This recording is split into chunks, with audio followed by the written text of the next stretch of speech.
नमस्ते दोस्तों। वंदे मातरम, भारत माता की जय, इंकलाब जिंदाबाद। ये हम नारे गए 26 दिन से सुन रहे थे, जो कि कॉकरोच जनता पार्टी के थ्रो से जंतर मंतर पे अनशन था। ये अनशन शुरुआती में उसकी किसी ने ही दखल नहीं ली, ना सरकार ने ली ना विपक्ष ने ली। लेकिन जैसे जैसे 15 दिन ढलते गए और सोनम वांगचुक की तबीयत थोड़ी थोड़ी सी खराब लगने लगी, 17-18वें दिन के बाद विपक्ष आने लगे। और आने के बाद जो बाकी का माहौल था, जो सत्ता में थे उनको तो कुछ लेना देना ही नहीं था। उनको लगा ही नहीं कि ये देश के युवा कुछ कर पाएंगे। इसका कारण यह था कि जो सत्ता में बैठे वाले लोग थे, उन्होंने बड़े बड़े लोगों को अपने मुट्ठी में लिया था। किसी के राज्य में ममता बनर्जी के 20 एमपी उन्होंने उनके थ्रो ले लिए। वैसे कई राज्यों में एमपी, एमएलए की कॉरपोरेट तक कुछ ना कुछ लालच देके, धमकी देके उनको डराया और अपने थ्रो लेते थे। तो इनको लगा रहा था कि ये जो यूथ है, और ये पहले पहले तो अभिजीत दीपके को इन्होंने लाइटली ले लिया, गम्मत ले ली, गम्मत में किया। और बाद में जब सोनम वांगचुक को सुबह उठा लिया और दूसरे दिन जब संसद पे कैंडल मोर्चा था, उस टाइम उनको लगा कि सोनम वांगचुक को हम उठाएंगे और अलग तरीके से उनको हैंडल करेंगे। उठाया तो सही, लेकिन देश भर में अलग अलग राज्यों में यूथ इतना रास्ते पे उतर गया। और जो मीडिया थी, जो सोशल मीडिया पे हर यूथ बोल रहा था कि ये गोदिया मीडिया है, घोषणा जोर से चल रहे थे। कहीं आपने देखा, जो कि ज्यादातर अपन ने देखा कि जो बड़े बड़े चैनल है उनपे ये न्यूज नहीं आती थी, अनशन वाली न्यूज। लेकिन ये एक बात सच है कि ये टाइम सोशल मीडिया करेक्ट जगह पे चला। देश का हर मोबाइल पे रील्स आने लगे, वीडियो आने लगे, फोटो आने लगे।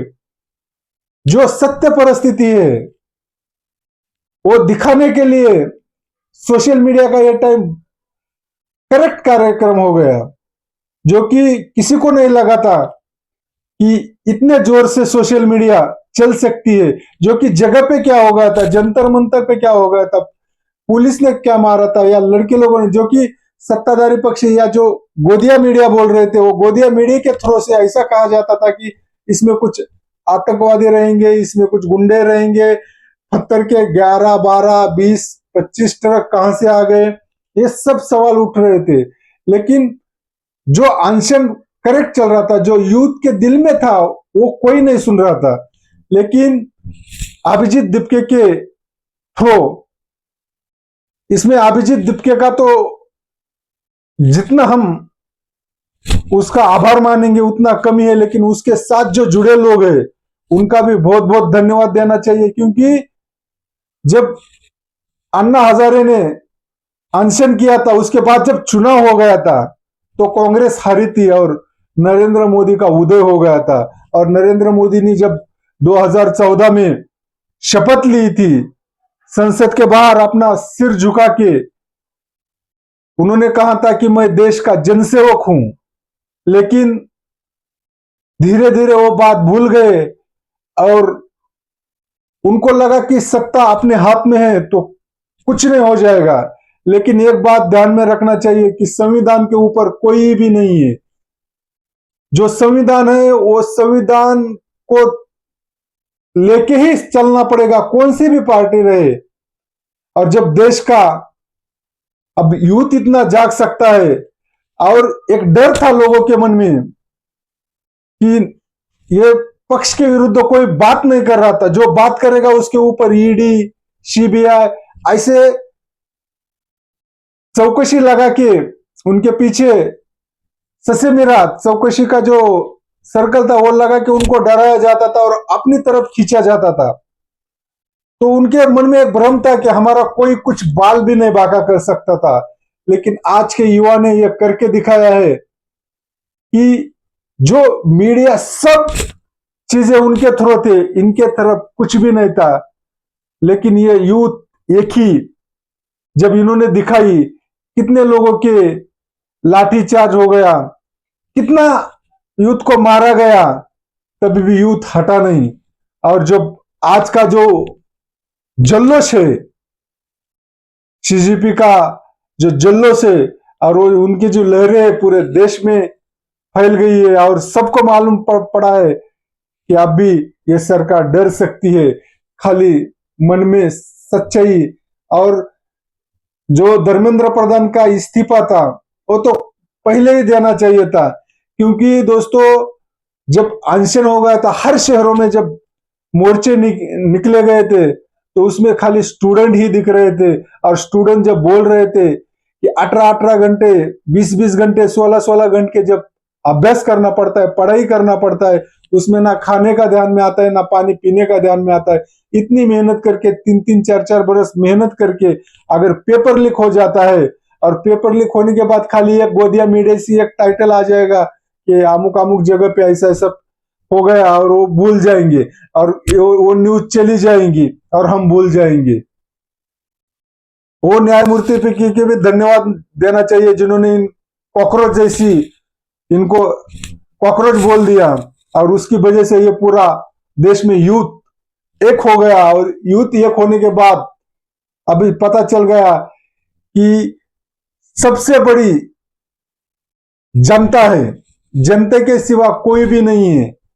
ये आज के जो निकाला गया इसके पीछे अनेक लोगों ने बातें की रहेंगी, अनेक लोगों ने बताया रहेगा, लेकिन ये देश का यूथ जब जागा है तो आगे चल के कुछ अच्छा ही हो जाएगा। और जब सत्तारूढ़ के पक्ष के लोग हैं और विपक्ष ने भी आगे आगे सहयोग कर दिया, सभी विपक्ष एकत्र हो गए और संसद में भी हल्ला बोल किया, तो इसका परिणाम ऐसा हो गया कि रात जब नरेंद्र मोदी ने जब वीडियो डाल दिया उसके बाद तभी भी अभिजीत दीपकी ने कहा कि जब तक धर्मेंद्र प्रधान का इस्तीफा नहीं होता है तब तक हम जंतर मंतर से उठेंगे नहीं। ये कह के भी उसने वो बात पे टिका रहा। उसको मलेरिया हो गया था, उसको तबियत खराब हो गई थी, उसके साथी बैठे थे। वांगचुक जी ने तो उपोषण छोड़ दिया, लेकिन सोनम वांगचुक के ऊपर भी काफी लोगों ने सोशल मीडिया पे आरोप कर दिए, सेटलमेंट किया रहेगा, इधर का ये किया रहेगा, पैसा लिया रहेगा। लेकिन जब सत्य की बाजू रहेंगी और जिसने किया रहेगा तो उसको एक दिन सत्य सबके सामने आएगा। सत्य परेशान कर सकता है लेकिन पराजित नहीं हो सकता। ये आज के जो यूथ ने दिखाया है, सब टीम ने, सीजीपी के जब सब टीम ने जो बताया है वो हम सबको 13 साल में जब हम देख रहे थे कि बीजेपी को कोई हिला नहीं सकता था, हर राज्य में हमने देखा, सभी राज्यों के चुनाव में किधर वोटिंग का, मिशन का, किधर के एमएलए फोड़ने का, एमपी फोड़ने का, पूरा ताकत उनके पीछे था, क्योंकि पूरा सत्ता उनके हाथ में था। जो कि और मीडिया भी जो है, मीडिया उनकी तरफ कोई भी न्यूज नहीं देते थे, क्योंकि उनको उनकी जाहिरात, एडवर्टाइजिंग, ये सब चीजें थे। इसकी वजह से कोई कुछ बोलने को नहीं आ रहा था, कोई आगे जाने को तैयार नहीं था। लेकिन ये आज के बच्चों ने, यूथ ने जो करके दिखाया है, उनको सलूट है। और इनकी वजह से आगे चल के दूसरा और उठेगा, किधर और अन्याय हो जाएगा, किधर और अत्याचार हो जाएगा, तो रस्तों पे जरूर उतरेगा। वो यूथ रहेगा या सामान्य नागरिक रहेगा या ज्येष्ठ नागरिक रहेगा, उनमें हिम्मत आ गई है। जो कि 18, 20, 25, 30 साल के लड़के कर सकते हैं, तो हम क्यों नहीं कर सकते। हमारा देश संविधान पे चलेगा, हमारा देश डॉक्टर बाबा साहब आम्बेडकर के जो संविधान है उसके ऊपर चलेगा, ये लोकशाही में चलेगा, हुकुमशाही पे बिल्कुल नहीं चलेगा।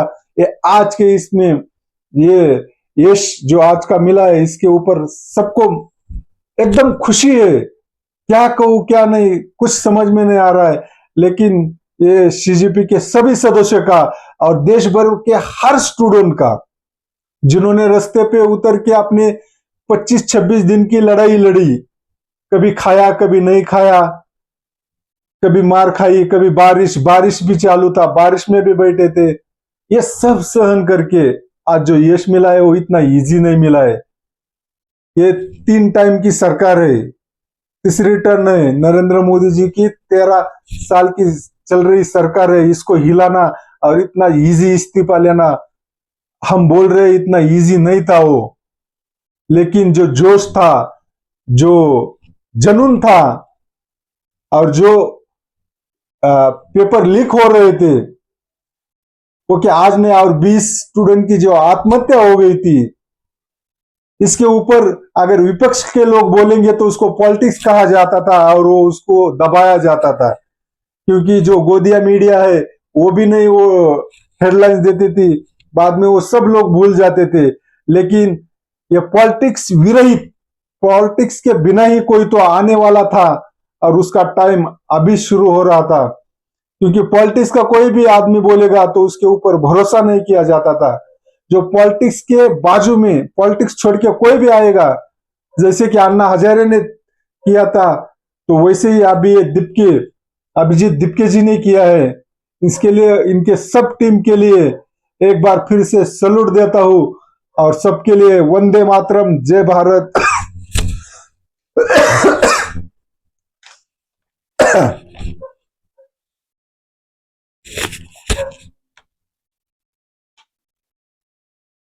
वंदे भारत, वंदे मातरम, भारत माता की जय कह के इनको फिर से प्रणाम करता हूं, क्योंकि देश की पूरी जनता को बता दिया है आपने कि ये देश लोकतंत्र है, लोगों के ऊपर चलेगा। अगर लोगों को ये ना पसंद है तो वो होगा नहीं, और पसंद है तो वो होगा ही। इसके लिए जितना कहूं उतना कम है, लेकिन जाते जाते इतना ही बोलूंगा कि ये सब लोगों ने जो किया है वो मामूली चीज नहीं है दोस्तों। ये इतिहास में सोनेरे अक्षर से लिखा जाएगा कि ये तारीख, ये साल और सीजीपी के जो लोग हैं उन्होंने जो किया है वो कम वाली बात नहीं है। ये बोलने वाली बात जरूर रहेगी, लेकिन जो किया है उन्होंने उसके लिए सलूट। वंदे मातरम, भारत माता की जय।